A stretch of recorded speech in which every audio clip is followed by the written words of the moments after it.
I first noticed it in a Walmart parking lot. The kids had too much energy, so we went for an evening Walmart trip. As we walked back to the car, I noticed one of the street lights in the far corner blinking on and off. There's something about blinking street lamps that's inherently creepy. I don't know why. Maybe because we're evolutionary designed to be afraid of the dark, and blinking streetlights often go out? Or maybe it's because of the stop motion effect. There's a reason why haunted houses use strobe lights all the time. In any case, I found myself staring at it as we helped the kids in the car. And that's when I noticed something was off. As the car drove by on the main road, the street light blinked off, and there was something there that obscured the red tail lights for just a split second. It happened so fast. I thought I imagined it, especially when the light blinked back on an instant later, and there was clearly nothing standing under it. I didn't think much of it and got into the car. As we pulled out onto the main road, I glanced back at it, and it was still flickering, and something about it sent a chill up my spine. We pulled out onto the main road and the light disappeared from the view. The kids went right to bed, and then my husband and I unwinding in the living room. I was flipping through pages on my Kindle when something caught my eye. The lamppost outside of our house was blinking on and off. I walked over to the window. "What's up?" Charles asked behind me, when I'd been standing there for a few minutes. "The light's flickering." "So?" "There was a streetlight flickering in the Walmart parking lot too." I turned to him. "Isn't that weird?" "Not really." He went back to his snacks. Pushing out the uneasy feeling in my stomach, I started to turn away. "Wait." I turned back. There was a light on in the house across the street, but when the lamppost blinked off, and the black edge of the window wasn't quite straight. I squinted at it. There was a bump, or a curve, almost like a semicircle, that was poking into the golden square of the illuminated window. Like something was standing there, partially blocking out the window's light, except nothing was there, because the shape disappeared every time the light blinked back on. "Charles, come over here." "Do I have to?" "I see something weird." "I don't know." I glanced back at him and frowned. He was leaning back in the recliner, feet up, stuffing himself with chips. "Please come over." Alright. He heaved himself off the couch and came over. I described the curve to him, the little sliver of the silhouette I was seeing. "I don't see it." "You don't see it?" He shook his head. "There's nothing out there, Becca." I squinted again into the darkness. Then I gave up and settled back with my book. Something woke me in the middle of the night. I rolled over and tried to go back to sleep. Then I heard it again, a distinct thump, coming back from somewhere in the house. "Charles, I heard something," I said, shaking his shoulder. But I didn't wait for him to wake up. I flicked on the hallway light and ran to the kids' room. My son thankfully was sleeping soundly. I leapt from my daughter's room and stopped dead.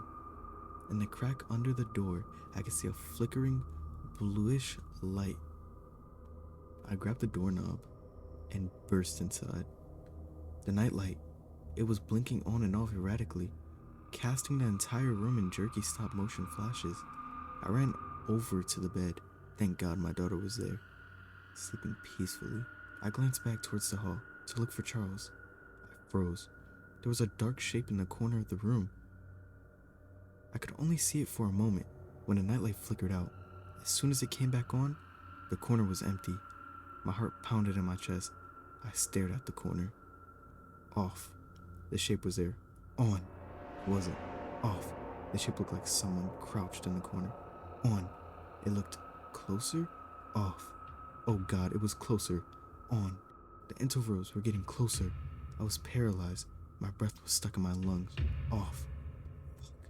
It was halfway across the room. On. The light blinked on, remained on. That didn't give me a comfort. I couldn't see it. It could be anywhere. It could be right in front of my... Off. I screamed. It was right in front of me, filling up my entire vision. I backed away, putting myself squarely between my daughter and me.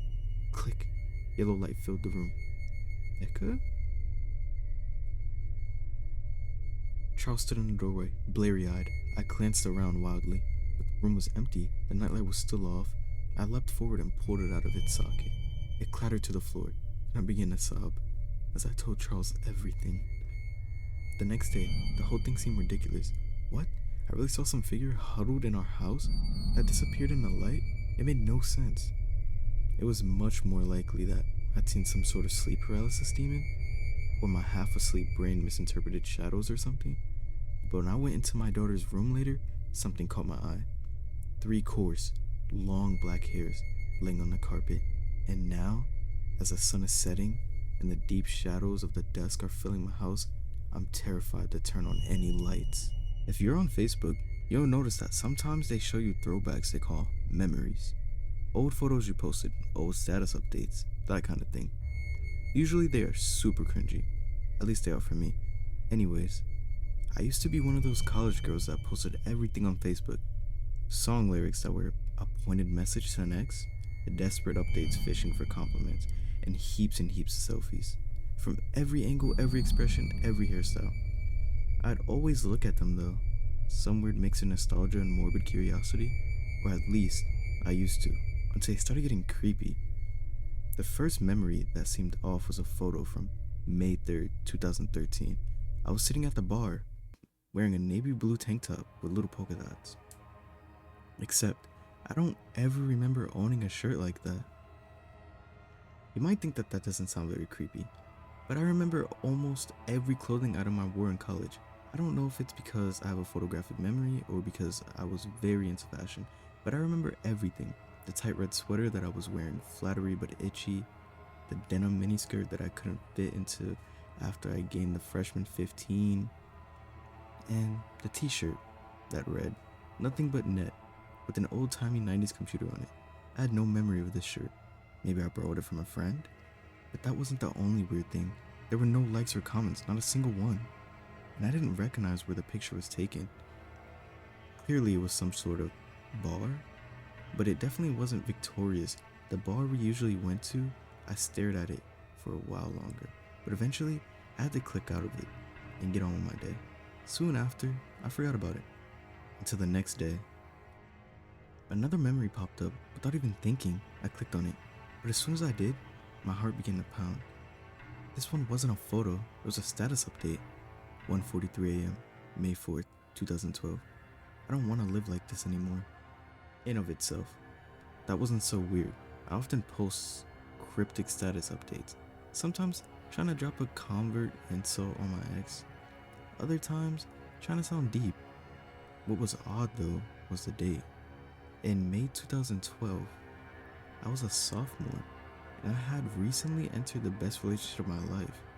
It made absolutely no sense that I would be posting something like this. Maybe I was referring to my classes or something, but I remember that semester clearly. David and I had started going out. We were in a honeymoon phase, completely enamored with each other. And my classes that semester were pretty good too. I remember taking a class on folklore and urban legends in the English department. So why did I post this? I shook my head. There was no way I could remember every single status update I posted 10 years ago. Maybe I was just feeling down.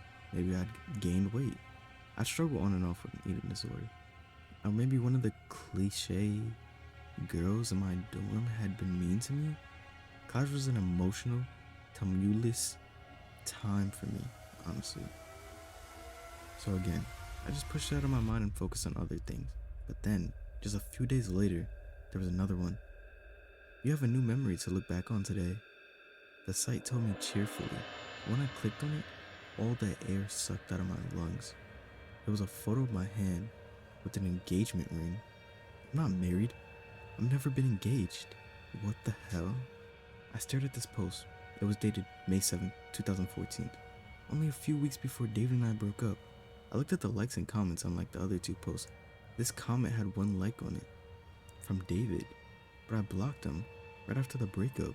I went into my settings to double check and there was his name on the block list. Usually, when you block someone, you aren't able to click on their name if they appear at all. But when I went back to that memory, I was able to click on his name and see his profile. And my stomach fell to the floor when I saw myself in his profile picture. I was smiling, leaning into him, my arms wrapped around his, wearing a new pair of glasses I'd never seen before, wearing an outfit I've never seen before, but clearly wearing a wedding ring. I scrolled through the profile, but everything else was hidden. No other photos, no relationship status, nothing. My mind scrambled through the options. Is this some sort of sick joke? Maybe my profile's fake. Maybe the photos photoshopped or AI generated or something?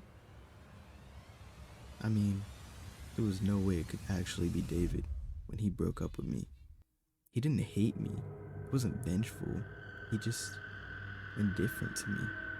Couldn't care less about me, which hurt more than anything. And also meant he wouldn't go through such lengths to prank me.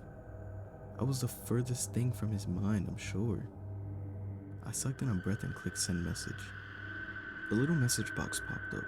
My hands hovered over the keys for a while. I couldn't decide what to say. Finally, I typed out something semi-coherent. Hi, I don't know who this is, but your joke isn't funny. And it's kind of creepy, honestly, but please take me out of your profile pic. Thanks.